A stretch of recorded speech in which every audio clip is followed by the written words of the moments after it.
Hello, everybody. Welcome to another episode of Lazio Lounge. It's not an easy moment to talk about Lazio, but here we are. Vittorio Campanile and Alasdair McKenzie. Alasdair, it's been a terrible weekend. The thing is, we are in a tunnel and we cannot see the light at the moment.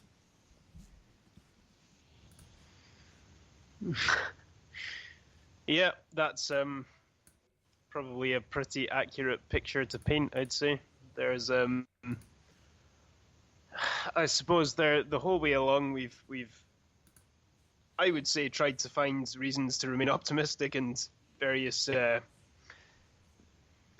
aspects of our performances and so on that we can take positives from. But tonight, things have changed a little bit in my eyes, and we'll get into why. And on top of that, like you alluded to, we've had some other bad news off the pitch as well. So it's all in all, probably for those with a weaker disposition, it's probably not going to be the happiest podcast we've ever done tonight. How can it be? I mean, talking about the performance again, we said it since the beginning that against Atalanta would have been a tough match, and so Lazio had to play, if not at the best, very close to that, and we didn't see it. To add to this, obviously the UEFA draw, that it's not amazing, Alasdair. It's tough, and seeing how Lazio is playing now, it's even harder to see Lazio go further. And top of this, because when bad things start to happen, they don't stop, they increase. We lost the goalkeeper of the first Scudetto of Lazio, Felice Pulici. So, yeah, it hasn't been the best week for a Lazio fan. But I would start with the match of tonight. Atalanta was a tough one. And again, and this is not the first time in the season, Lazio start the match and it's already down of one goal. Another mistakes of the defense. I know we're going to talk about tactics. We're going to talk about Simone Inzaghi. But, man, it's a tough match and you start with a stupid mistake. It's complicated.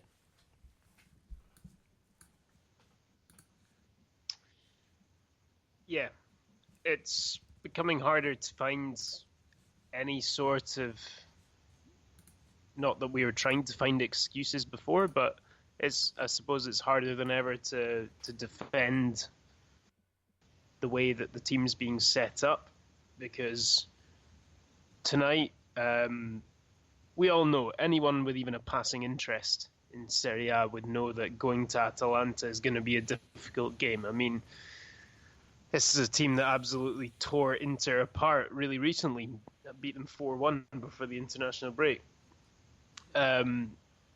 So, it was never going to be an easy game. They've got an incredible attack, an attack that we knew exactly how they were going to set up. We knew exactly what their strengths are. And yet, in my mind, we set that team up in the worst possible way. Game for Wallace, because you'd be putting him up against Duvan Zapata directly. And I texted you before this game, Vittorio, saying I'm concerned tonight. I think we need Wallace to have one of his surprisingly good games if we're going to get anything out of this. And then, lo and behold, within about 90 seconds of the match starting, we've conceded and the attacks come down the left side. And that was the way it continued throughout the entire game. Atalanta's attacks continuously coming down the left-hand side. And they knew that was the area to exploit. They knew Wallace was a weakness. They knew Marasic has only just come back from injury and is also not the strongest defensively.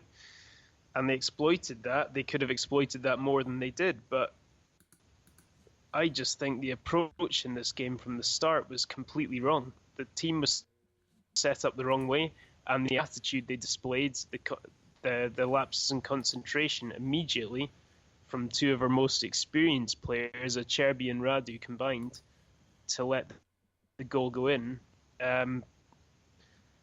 What can you say? I think it says everything really about the mentality of this team at the moment. Yes, and you come in a tough match like this one, that you know it's going to be tough, and so you want to start very well, very focused, and said after 2 minutes there's a mistake. Talking about Wallace, I would say, and I said this a lot of time, Gasperini is playing with 4-3-3. In this case, it was a 3-4-1-2, very similar football, and Inzaghi again replies with a 3-5-2. Now, it doesn't exist, the perfect tactic, the perfect scheme, but there are schemes that create problems to others.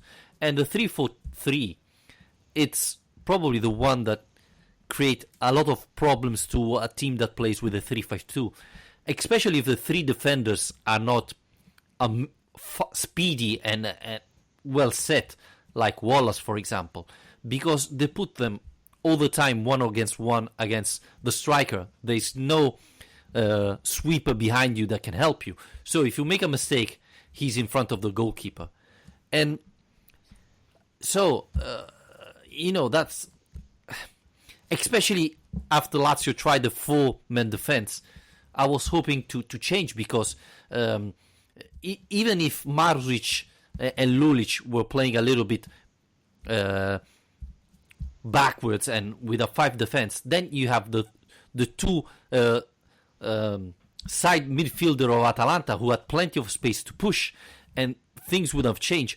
So, I believe that or you are the best team in the world, and then you don't think about the other team, how they're playing. Otherwise, you have to try to adapt at a minimum, but you have to try to adapt. And this is something that Inzaghi has completely forgot to do.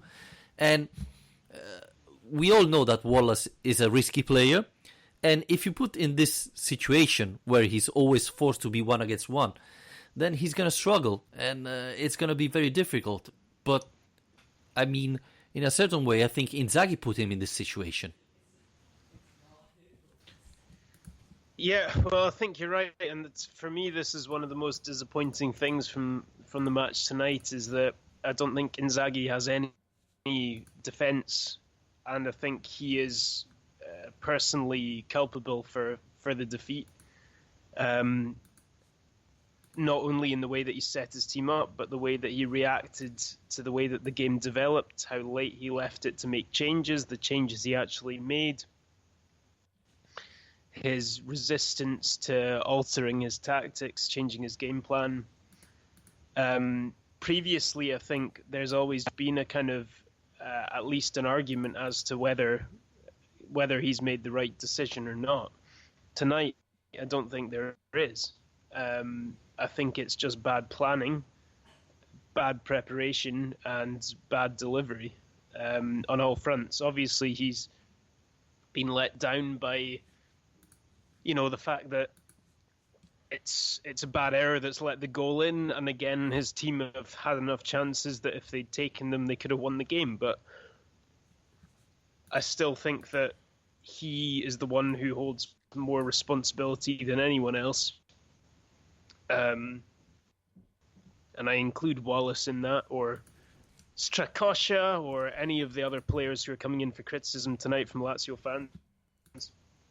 But yeah, it's a tough one. I mean, I'm not getting on board the Inzaghi out bandwagon like some people like to do after bad results, but I do think that he has to take responsibility from a result like this, and I do think that it's the kind of result and the kind of performance that if he doesn't react to it, if he doesn't show any sort of acknowledgement of what's gone wrong and of his own errors, then that's more worrying than anything else.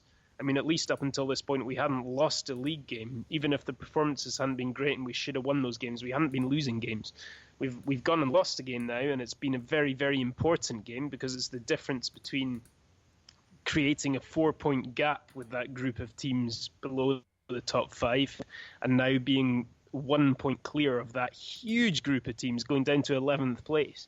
So we're now involved in that race with that huge group of teams who are all incredibly inconsistent, that somehow we've stayed clear of up until this point. And that's the significance of losing this game, is that we're now drawn into that battle instead of being in a Champions League battle. And I think that if Inzaghi doesn't show a willingness to react and respond to the fact that he has definitely got it wrong tonight, that's going to be a really, really worrying thing. To reply to Patrick Bowman, who say, honestly, I don't know if there was anyone better than Wallace. I think the problem is Inzaghi should have supported him. If you decide to go with Wallace, then play with a four-man defense to give him extra coverage instead of forcing him to be every time one-on-one against Zapata. I don't know if Marusic is the wrong answer, but if you play right back there near him, then probably he would have a more support to stop Zapata. And again, this is the problem. The first year of Inzaghi, Lazio was a very flexible team, changing 3-5-2, 4-3-3, and so on.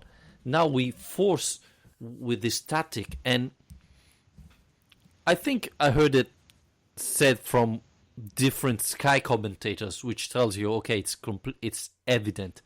Every team that prepares against Lazio know already what is coming, because they know Lazio will play with a 3-5-1-1 or 3-5-2-2. And even if you change players, it's always going to be the same. So you can prepare this match week in advance, and it's not going to change nothing. So the team that plays against Lazio, it's already well organized against this team. It's already well prepared. While even against Atalanta, you know what you're getting, but you know that Gasperini can change things around a little bit. So I really think it's time to change things around. And obviously, I don't think, again, it's not only the scheme that forced Lazio to this bad period. I think are the players. But obviously, as a manager, you can help them choosing the perfect scheme or a better scheme that helps them perform better. Yeah, and of course we can go back to the fact as well that it's the same thing where key players are underperforming, and it was another bad performance from Milinkovic-Savic. It was another bad performance from Milan Badel. So how long do you keep picking the same guys? How long do you give them faith? Do you give them first pick in big games before you show other guys the opportunity? And I suppose tonight, the only alternative to Badel was Cataldi, who I would have rather seen, to be honest, in that role. I think he was the better option on form to play there. But with Milinkovic-Savic, it wasn't quite so easy to replace him because Valon Berisha was out injured, and I don't think Cataldi's not played in that position this season. If you're otherwise talking about moving Lulic inside or playing Murja there, I think he's always going to go for Milinkovic-Savic instead of those alternatives. But yeah, I think there's only so much longer we can go on. Yeah, going with the same thing and waiting for something different to happen. And whenever this kind of thing goes on, the classic thing you hear in football journalism is someone will say, "Oh, the definition of madness is trying the same thing over and over again and waiting for a different result." And that's exactly what is happening here. It's Lazio are continuously getting bad results and continuously trying the same thing. Same team, same system, same style of play. Pretty much the same performance, to be honest. The first half tonight, I mean, I tweeted at halftime, it was pretty much the same as the last four games. It was Lazio having the better chances but not scoring. Lazio conceding a soft goal.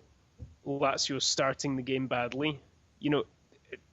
We're doing the same thing over and over again. It's like that film Groundhog Day. We're waking up on the same day every weekend and reliving the same moment.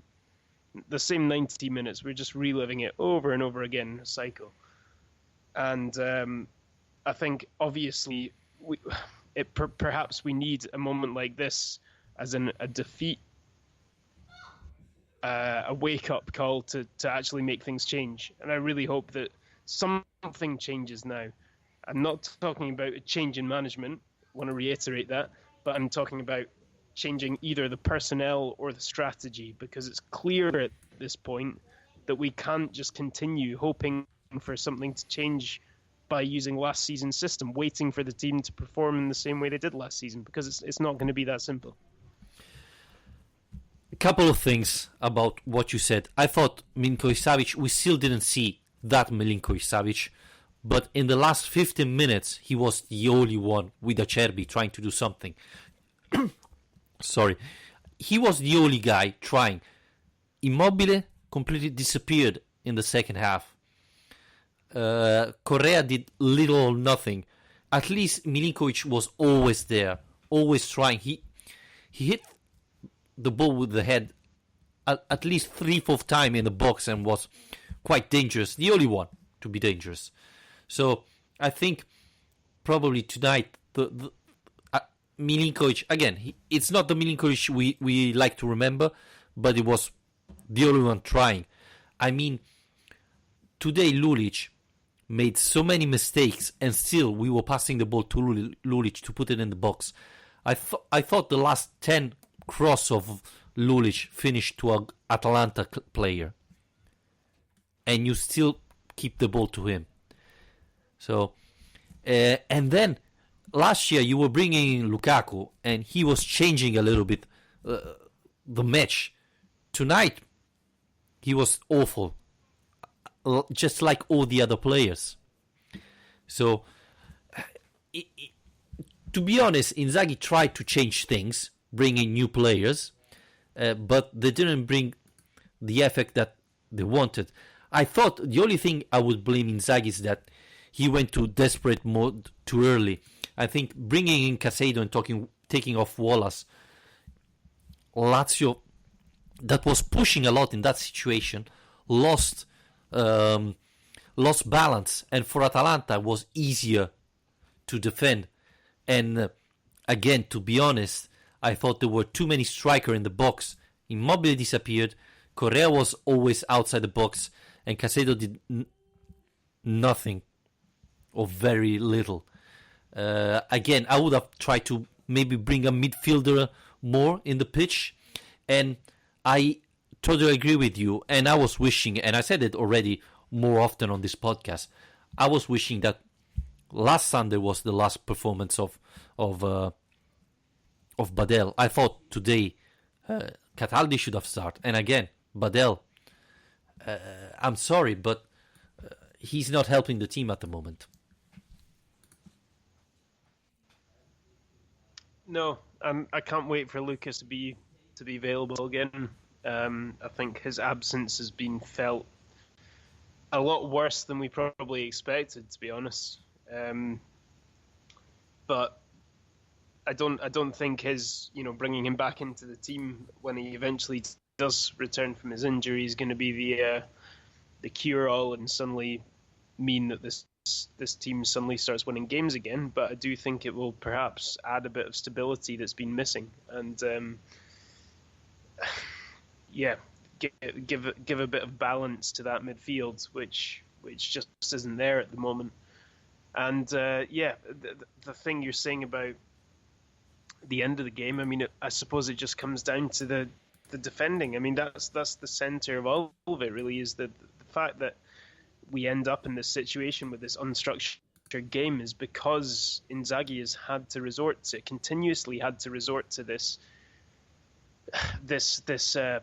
plan B, well, probably about plan D, to be honest, because every game recently we're having to come back from behind because we're not able to keep a clean sheet. It's 11 games now without a clean sheet. So every single match we're having to really push to win them. And most of the time we're having to come back from behind. And so we're ending up in this situation week after week where it's this desperate free-for-all to try and score. And every single week it's been a change of formation, throwing on all the attacking players, trying to kind of create a new formation as we go on, trying to find a way of stretching the opposition and taking more risks at the back because we desperately need a goal. And that will work. Sometimes we'll get the equaliser, sometimes it won't work, like tonight. But that one thing's for sure, that's not the way forward. That's not the basis on which you build a football team. That's not the way that we're going to have long-term success. That kind of desperate measures football, that should be used once in the blue moon, really, when you're absolutely desperate for a goal. What you should be looking for is to have a plan A, a plan B game plan that's strong enough to put you in a position where you're able to control a match, dictate a match, and make sure that you're always considering how much possession we have, how many chances create, that we're always the team on top and the team with the advantage. And Lazio have had more than enough statistical advantage, you could call it, in the last few games to be able to be in that position, but they're just not managing. Those margins are going against them. The goals, the chances they're conceding are ending up in opposition goals. The chances we're creating aren't ending up in Lazio goals. But the entire game plan in my mind is flawed, because we're always having to resort to this desperate plan every single game for about a month and a half now. It's become to desperation times every single game. Yeah, but the thing, Alistair, and I don't know, I think it's quite obvious, but maybe I'm the only one thinking. We said this is the first defeat, but Lazio had a series of draw that we were all hoping that Lazio would have won those matches when we saw the fixture. You see Lazio struggling. You see that some of the players are not performing as expected. You change. You change not only players, but especially in that week where players were in retiro, you try to change formation. And this is not, I'm changing today and the 3-5-2 is gone. Maybe in 1 month time, when things are back to normal form, you can switch again to the 3-5-2. But I think a manager, seeing the team performing that bad, should have stopped and think, okay, let's try and go back to the 4-1-3-1 or other solutions. Because maybe the 3-5-2, it's not working anymore with this type of players. Maybe it's too obvious for the other teams. This is the thing that shocked me more. And again, yesterday, Inzaghi said in the press conference that the 4-2-3-1, it's a valid option. And they saw that it worked in the other matches when they were behind. Okay, but let's try something different, because the 3-5-2 is not working. Do you want to change players? Okay, let's start. But it didn't happen. Let's try changing tactics and see if something changes, because we're not going anywhere. And, as you were saying, insist with the same thing that is not working. Doesn't make sense. Let's just try and change something, and then we see. If it doesn't work, then you tried. You go back again to the past. But let's try it at least.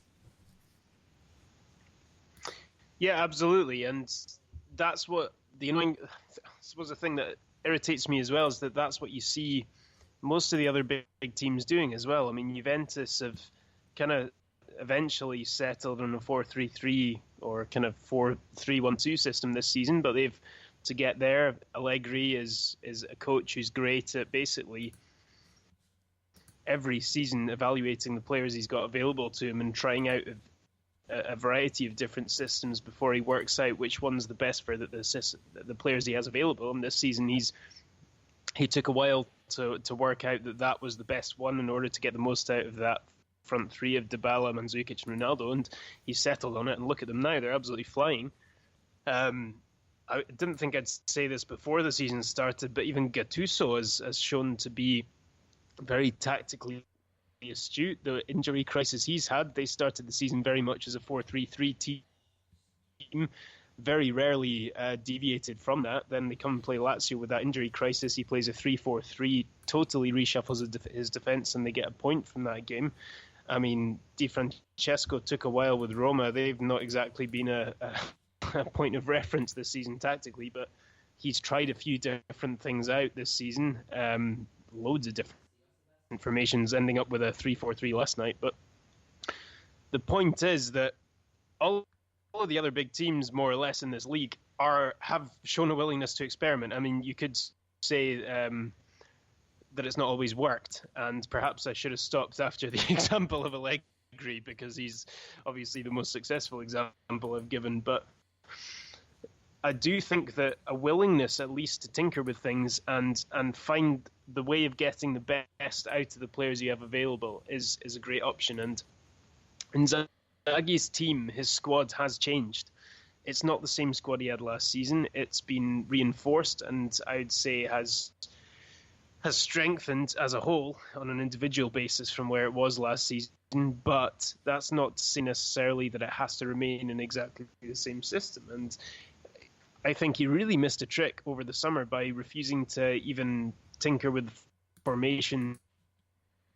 He wasn't even trying things out in friendly matches and in training sessions. So that's going to make things even harder now. If he wants to change to a new system, it means he's going to have to train them in it. And a lot of them will be used to doing that anyway, playing in back four formations. And it's something we've spent a lot of time this season on the podcast talking about. But yeah, I mean, what's the harm in it? That's the thing I don't understand, is that this is a coach, Inzaghi, that in his first season in Lazio, we were so complimentary of for his ability to be adaptable and to tinker with things and to outsmart other coaches. And that was one of the real strengths he had. And that was really something that set him apart as a kind of new young coach coming into Serie A. And he's kind of lost that now. And I suppose he's found his system, or he thinks he's found his system, and he wants to stick on it and try and develop it. But I think he's better off kind of taking lead from the more experienced guys around him, like Allegri and even like Gasperini, and being more adaptable and basically trying to get the best out of the squad he has available. Because I think if one thing's clear by now, it's that the squad he has this season, 3-5-1-1, isn't the best system to use this squad. It was with the squad last season, but the alterations that have been made, I don't think it is anymore. One thing, Allegri, even if he's playing for Juventus, he change based often of the players available and the team he's playing against. Inzaghi's not. And I don't know if the tactic is not working, but the other teams already know what they're getting. So it's not a surprise. Inzaghi should mix it up a little bit. I mean, if Juventus, that is by far the best team in Serie A, does it, why Lazio shouldn't do it? So this is the biggest concern I have at the moment. And the other point is, Acerbi is playing because Inzaghi is pretty much forced. De Vrij left. He didn't have other solution there, and Acerbi is playing. Take off Acerbi and look which new signing is playing. None. Correa is just starting to crack on the starting 11, but otherwise no one. Correa played eventually. Berisha again, hard. He never started in Serie A. I know they have to get used to the tactics, etc. But come on, we're in December. I mean, why? Cancelo is playing for Juventus and so on, and Badel's playing, and you don't want him to play. Again, Badel is forced to play because there are not any other options there. Taldi's the other option. Yeah, but in the ranking of beginning of the season, there was Leva, Badel, Cataldi, and even there he's not changing. He said that Badel is the second one, even though if he's playing bad, he's still there, and it's not Cataldi starting.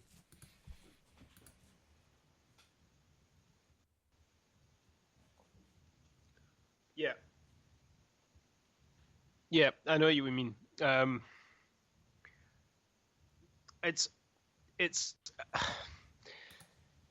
it's got to a point where we've got this game coming up next weekend now at home to Cagliari, and that's I think that's going to be a game where if the performance doesn't come, the fans are going to start to turn a little bit. I think the atmosphere is likely to be a little bit unfriendly if Lazio continue this. Yeah, even because we talked a lot about the tactics, and okay, I think we made our point clear. But, Alistair, I didn't see anybody really fighting except Acerbi and Milinkovic-Savic, who tried. I didn't see the other players really giving everything to score tonight. I didn't. And that's the worst thing to see. Okay, 3-5-2 is wrong, but it's still Atalanta. You want to push them inside the box and never get them out. Instead, Lulic was always making the wrong cross. Lukaku wasn't able to dribble past nobody tonight. Immobile have completely disappeared. I mean, that you cannot blame the 3-5-2 there. It's simply the players have, don't know, this courage. I don't know, but nobody's playing like last year. Nobody. I think there's certainly a crisis of confidence. There seems to be a mentality issue. And again, I've said before, I'm a little bit surprised by that, because I don't think that this is a team that lacks in leadership, because we've got leaders throughout the team. I mean, you've got Acerbi and Radu in defence are both kind of natural, experienced leaders. You've got guys like Lucas and Badel, even in midfield, and Lulic, obviously, the captain. And then a guy like Ciro Immobile up front. I mean, there should be by far enough experienced players with the ability to kind of have the right attitude and have the right mentality to get through tough situations, because they've been there and done it before. It's not like the same thing as, you look at Fiorentina, who have, until this weekend had gone 10 games without a win, and you can maybe forgive them that kind of drop in form, because that's the youngest team in Europe, in Europe's top 5 leagues, and it's a kind of long-term project they've got going on there. It's not the same thing at Lazio. It's not that we have this team of youngsters. There are some young players in the team, but that's not an excuse. That's not the reason this is happening. So I don't know why and how to address this crisis of confidence. I don't know if that's a problem, if Inzaghi's not managing to get through to them to motivate them, but I find that hard to believe, because of all people, you would have thought the one thing that Inzaghi can do is motivate people. I mean, I get motivated just watching him on the sidelines, because he's such a restless kind of presence, and he's always, there's never a moment where you can question his desire and the fact that he cares deeply about what's happening. So I do think that perhaps that's something that needs to be addressed, that there's a mentality issue, but how do you get around that? Because we've already been in Retiro, and that was something that was supposed to be addressed then, and then we come out, and like you say, it doesn't seem like anything's really changed. Yeah, and again, I was surprised, because in Retiro you have the time to change things. I mean, it's pretty obvious. It's not working like last season. We have to change. And this year, you have the option. We said it already. Okay, there is not a Visca, Ciro Immobile. But everywhere else, you have options. Even Wallace. Try Bastos. Try Felipe Ramos there. I mean, it looks like you're forced to play Wallace every time. Yes, he played very well against Juventus. I got that. Okay, let's take that out of the equation. He didn't play very well a lot of other matches. So, again, you have Ramos, you have Bastos. Let's try it. I don't understand. What happened? He played at the derby and after that he disappeared. Cannot understand. So, I really hope that after this defeat, Inzaghi will change things. And about the motivation of the players, I think Inzaghi tried to motivate them, but at the end, they are playing and Inzaghi is on the bench. He can do so far, not everything. The player has to put something in it. And again, Acerbi did. Milinkovic-Savic for me was trying. I cannot say the others did the same. So that's one of the concerning thing. Let's hope that this is the bottom. After that, team can only improve and get better and increase the performance. Because we said it. This was the best period for Lazio because afterwards in January, let's not forget, you go Napoli-Juventus, and there's the risk that after those matches you are 8 points behind Milan, and then it's get tough. It's hard to recover. Yeah, definitely.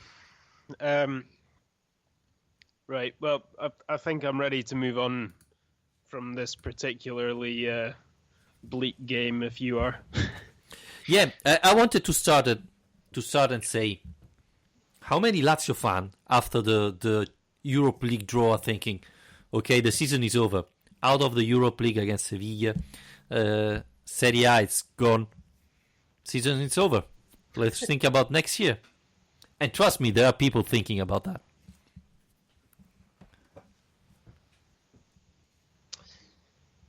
Yes. Well, yeah, Europa League draw today, considering Lazio were in the second pot, there was, I suppose, a certain number of dangers in that draw. But Sevilla were probably one of the very top ones, I'd say. Maybe even the very top one, given their record in the competition. They've won it 5 times. They've won it 3 times, I think, since 2013. So I think 3 of the last 5 they've won.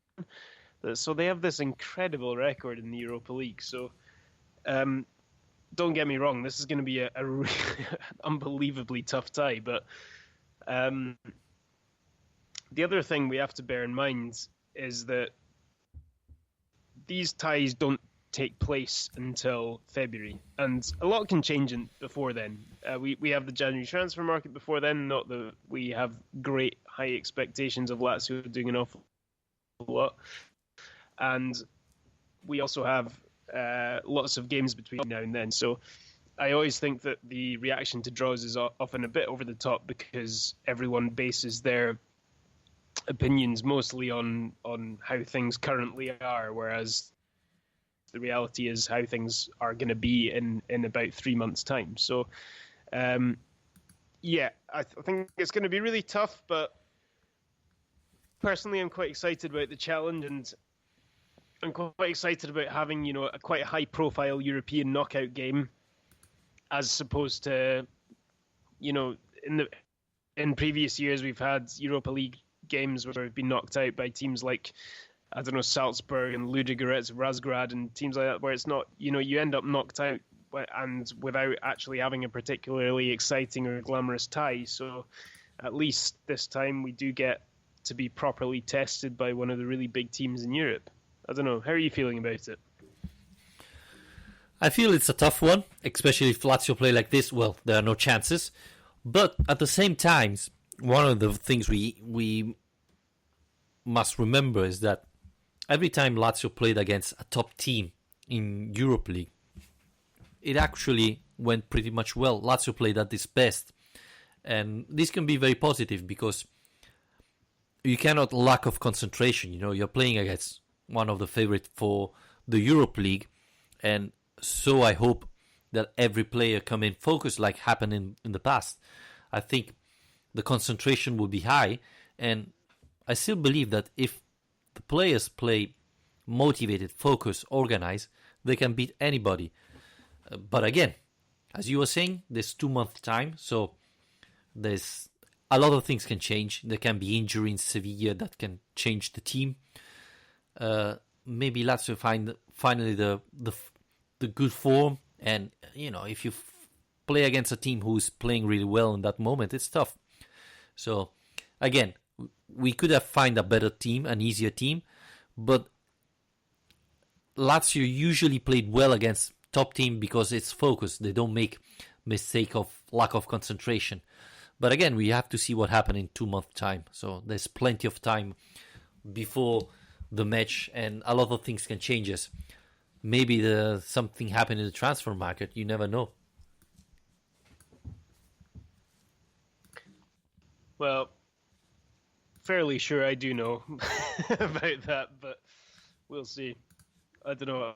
I'm not feeling particularly optimistic about getting any huge reinforcements this January, but I think at this stage, it's kind of obvious what we need, and any help we can get would probably be greatly received. But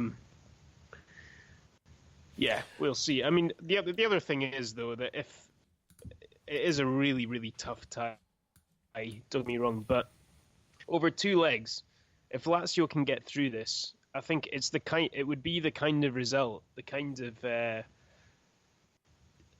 of big European night that would really light things up, and it would really show that the Europa League campaign can be a force for good, because even though we got to the quarterfinals last season, beating, Dynamo Kiev, it's not the same thing. It's not going to light up your season in the same way that it would be to get a result against a team like Sevilla.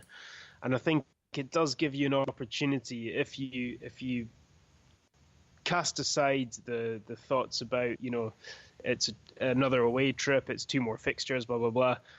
If we can think of it as being a positive thing, which is that it is this huge opportunity to get a big result against a really big European team, then if Lazio can come away from that with a win and with progress to the next round, it's the kind of result that could really, be a catalyst for not only a good run in that competition, but also a hugely positive moment for the rest of the season in the league as well. So yeah, it's the kind of thing that could really spark a bit more belief into this team if they're still struggling at that stage. I want to go back a little bit to what you said at the beginning.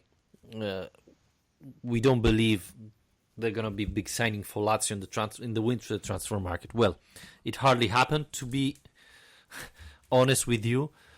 But maybe this crisis, let's call it like that, arrived in the perfect time. In the past, we remember Itare or Lotito saying, the team is fine, you see the performance, they're great, so we don't need to sign anybody. Well, this year, they cannot say something like that. They cannot say, hey, check the result. We are amazing. We are flying. Champions League spot. Team is struggling. Lazio team is not performing as expected. A lot of players are not playing as we were hoping. So he cannot use this excuse this season. So maybe Inzaghi can force him to buy someone that will help the team this season. We don't know. I still don't believe it, but this time the excuse the team is playing well, we don't need nobody, it's not there anymore.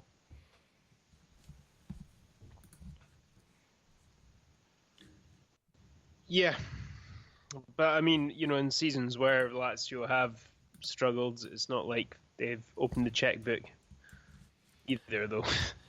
Yeah, it's true that this year there should be more money available, but yeah, I'm not saying that Lazio will do an incredible winter transfer market because it never happened, but this lack of performance can help the case if Inzaghi starts pushing, demanding for new signing. Yeah, I think. I mean, we've already been linked with all sorts of players, and there's. I don't really see there being an awful lot of point in us discussing every single player Lazio are linked with because it's endless and often complete bollocks, to be honest. So, we don't need to do that, but that's already beginning. We'll have to wait and see. I think there are possibilities of players leaving. Obviously, I think with certain contracts coming up and so on, I wouldn't be surprised if Dusan Basta went. I wouldn't be surprised if Martin Caceres went. And if players like that go, I think we need to be looking at replacing them. And obviously, there are various positions on the right side of midfield, and obviously the Vice Mobile, which are still clearly gaping holes in the squad. So it depends how hard Inzaghi pushes to get those holes filled, I suppose. Again, I just think it comes down to the same thing, which is always the same thing, which is that Lotito is very reluctant to spend money, and unless there's a bargain to be had or there's good value, then he's not going to be that interested. And the reason that we're not very active or successful in the January transfer market is that it is a market that's famously not good for getting value or getting good bargains because teams are desperate, and that's not where you find value generally. So, yeah, we'll wait and see, but I'm not feeling totally confident about it. Nobody's totally confident. You just see what happened in the past, and you cannot be confident. But the situation is a little bit different. But we're gonna see what happened. We have plenty of time to talk about the transfer market. It's important to see even the other teams because, as you were saying before, Gattuso had to change a lot of things because of the injury. So you have to see if Milan sign new players and change again and give Inzaghi more options. Gattuso more options. Sorry. Even though you were celebrating Gattuso, I thought one of the reasons why they're out of the Europa League is because of the mistake Gattuso made. I don't rate him very high as a manager. I have to be honest. I mean, if I have to choose, I'll choose Inzaghi all the time. Yeah, absolutely. Me too. I wouldn't say I was celebrating him. I was just more pointing out the fact that he's another coach of a top team in Serie A who's been willing to adapt his tactics, been willing to try something else when things aren't working. I think he was forced to, not willing. Yeah, well, he showed he wasn't forced to, though, because with the same players available to him, he was playing a 4-3-3 in their games against weaker teams. So, for example, a week later after the Lazio game, they played Parma and he played a 4-3-3, and Abate played as a kind of centre-back in a back four, whereas in the Lazio game, he went more defensive by playing the 3-4-3. So he has adapted his tactics with the same group of players, depending on which opposition he was playing. So that was the point I was making, is that he has shown a willingness to adapt to various opposition with the squad and to get the best out of the players he has available to him at any given moment, in a way that Inzaghi hasn't. I would still rate Inzaghi higher as a coach, but Gattuso has at least, I think that's one thing he's done well this season. But that's a totally different argument. We don't need to get into that. No, I think it's useless. We need to talk about Felice Pulici, who was not only the Lazio goalkeeper of the first Scudetto, but afterwards become one of, not sport director, but was in the Lazio organization when Cragnotti was there. He got a law degree, so he was helping with the signing of players. He'd been working on the contract, on the passport of Argentinian players and things like that. He was, one of those players that you really could link to Lazio. And pretty much his entire career was around Lazio. So, honestly, I didn't know he was in that bad situation. He was quite a reserved person, so the media didn't know his situation or didn't want to tell. So it was a little bit a surprise, and it's always sad when those type of person leaves. So yeah, I was honestly hoping that Lazio would have played better just for him, even though I believe Lazio players of this season didn't have the chance to talk with the Felice Pulici. Yeah, and I think that's the thing, is that he's a huge figure historically in the club, obviously being part of the team that won the 74 Scudetto, which is the club's first, but also, like you say, being involved in the club long after that as well, and later on in life. And I think, I've been reading a bit about him and a bit of the reaction to his death in the papers and so on today, and the main message is really just, what a good man he was. And I think what you said there about him being reserved and sounds spot on, because one of the main messages seems to be that everyone was really taken aback by. He was only 72, I think, 72, 73 years old, which isn't anything really. But Renzo Galaschelli, for example, who's in one of his teammates from that Scudetto team, and he said that he even thought he knew he was ill, but he didn't think he was anything anywhere near this stage. So it's really a horrible moment, and for the club, and Simone Inzaghi spoke about him as well, and said that he's someone who is, fundamental for making him feel at home at Lazio when he arrived at the club. And it's a really sad moment, and like you say, I think it's really sad as well that Lazio didn't have a home game this weekend to be able to kind of celebrate his memory, and also didn't put in a performance to celebrate his memory either. No, that was again.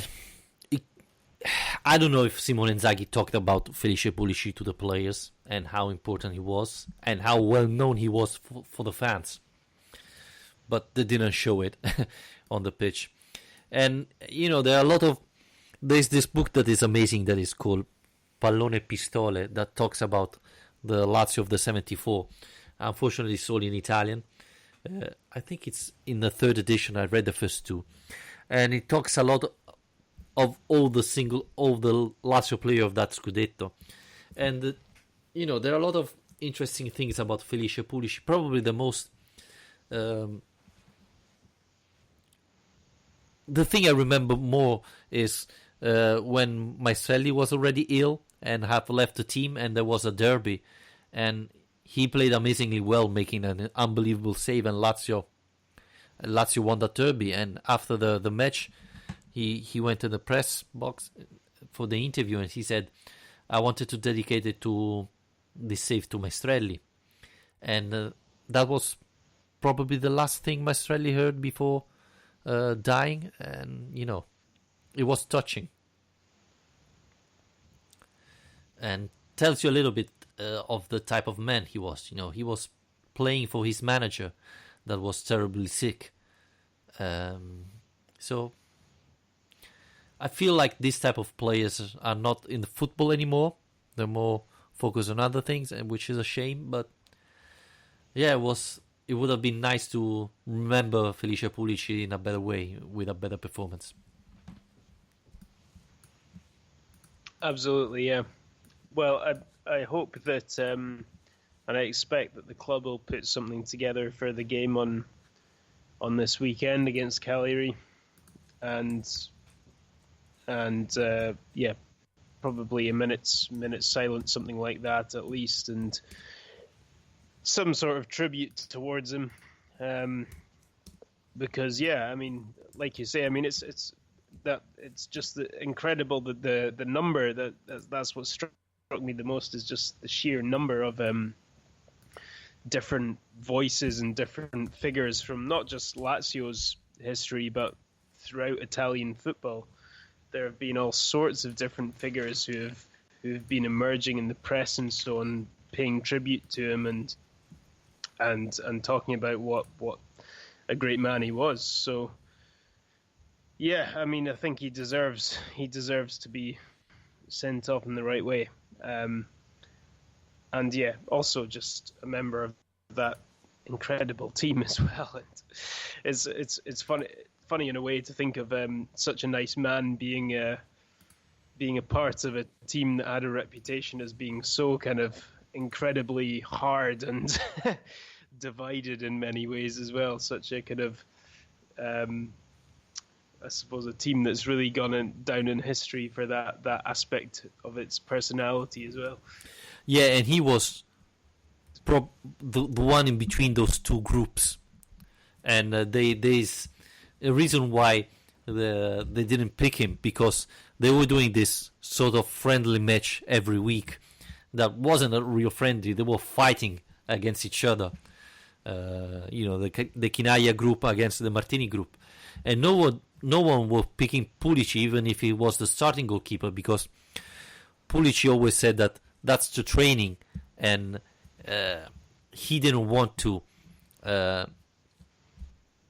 risk too much in the training, because the match for a goalkeeper it's very tough mentally more than physically, and he couldn't afford to have another very mentally tough training. So they hate him because, in those matches that for Lazio players was like a Serie A match, for him it was just a training, and so they didn't like him. But he was probably the player able to balance those two different spirit of Lazio, the Chinaglia one and the Martini one, and so he was really, really important for the club.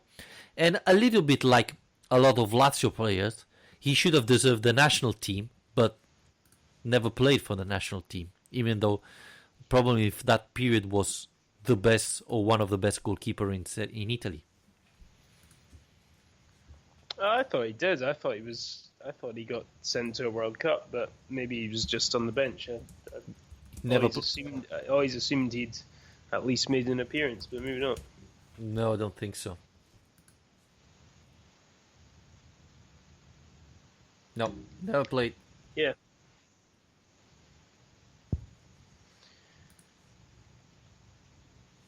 Yeah, well, no, it's another very sad piece of news, and a pretty tough few days in the end. So I suppose we can just hope that the week to come, given that we're 1 week away from Christmas now, hopefully we'll have something to be a bit more positive about at a time of year that, after all, is supposed to be about happiness. So, yeah, fingers crossed.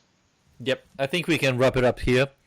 Thanks everybody for listening. I know it's very tough to be here in that type of moment, but we've been here when things were positive and we could celebrate together, and now we're here even in the bad time, because that's how we do it. Hopefully we hope this is the worst period and things from now on get better. Maybe Inzaghi listened to our podcast and is gonna play different tactics and different players next weekend. Who knows, Alistair? Again, if you like, please rate and review the podcast on iTunes. You can subscribe on our YouTube channel, on iTunes, on Spreaker, and you can support us on Patreon, patreon.com/Lazio Lounge. Thank you very much, Alistair, for joining me in this difficult week. Sorry. No problem. See you next time. Yep. Thank you very much, and bye everybody. To Sunday. Come on, you eagles, there's no time to fear. Up there's an angel watching us all.